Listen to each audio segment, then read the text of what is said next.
What's the matter, boss? Oh, I'm just working on a new character. Let's see it. There you are. What do you think of him? Not bad. But he'll never replace good old Woody Woodpecker. Oh, no? One of these days, we're going to develop a character that'll put you back in the woods where you belong.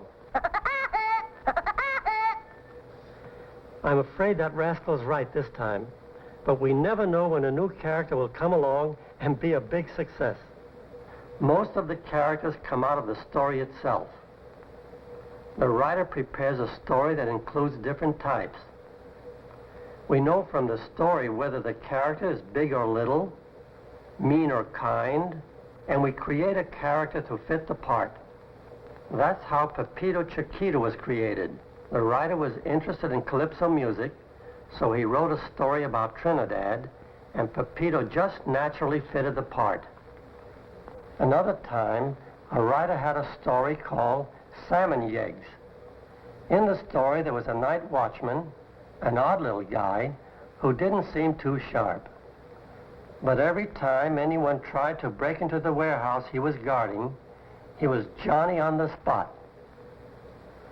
This is the way he turned out, and he did such a wonderful job that we'll probably use him in other cartoons. Then there was Dooley. In his first picture, he was a bank robber with stubbly whiskers and a gravelly voice. Dooley did such a bang-up job in that cartoon that we gave him the part of Captain Dooley in Dopey Dick.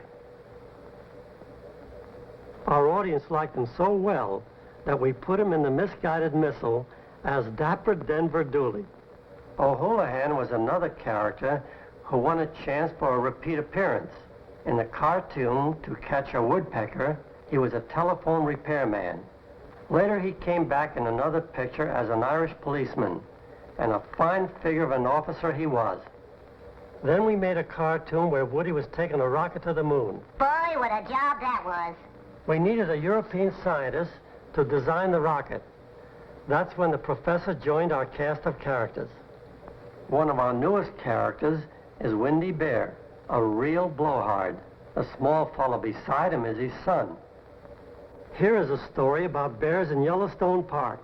It's called Father and Son. Homer, how about explaining a little of the storyboard? Fine, Walter. Our story opens in Yellowstone Park. All the geysers are in action, going... A ranger walks in and puts down the sign, chonk. The sign reads, warning, do not feed the bears. Windy and his son peek out from behind a bush and see the sign. They walk over to it, and read it. Windy is real indignant. Warning, do not feed the bears. Phooey! What are they trying to do, son? Starve us poor bears? His son says, oh, well, Pop, we could eat berries. Berries? Ugh! Berries are for the birds, son. Then he looks off up the road and he sees a tourist coming. There's our free meal ticket, son. He sizes him up. He says, you just watch your Pop.